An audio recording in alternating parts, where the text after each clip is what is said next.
Just as parts of Chile prepare to reopen economic activities on Monday, health authorities announced the country reached a sad new record of COVID-19 related deaths. Hemos llegado hoy día a los 10.000 fallecidos. Today we arrived at 10,000 deaths. From our hearts we feel for the families, for those who miss and love those who have been lost. But even if they're gone, they will be remembered. We regret that the pandemic has caused us to lose so many loved ones, so many people who have wanted to continue on.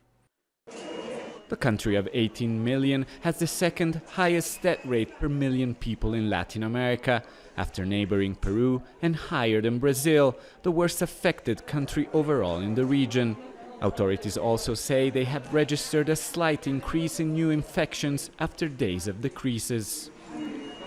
Unlike other regions, the capital Santiago and most of its metropolitan area will keep the current lockdown measures for at least another week.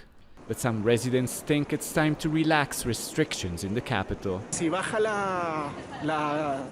If the infection rate drops, then they should lift the quarantine. How long will the quarantine last? In Santiago, they should have lifted it, if they still haven't explained why they're extending it.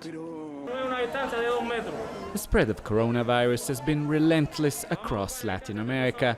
Even rare success stories like the island of Cuba, that had managed to reduce cases to a handful per day, have had to backtrack after a spike in the last couple of weeks. The government on Saturday ordered restaurants, bars and beaches to close once again, also suspending public transportation, with authorities berating citizens for letting their guard down. We have to return to measures in place during the community spread in Havana, with all limitations and demands that are applicable to this phase, as well as the sacrifices that this entails for everyone, for institutions, for the public sector, for the private sector, for our citizens. For many countries in the region, fighting the pandemic, it's a case of one step forwards and two steps back.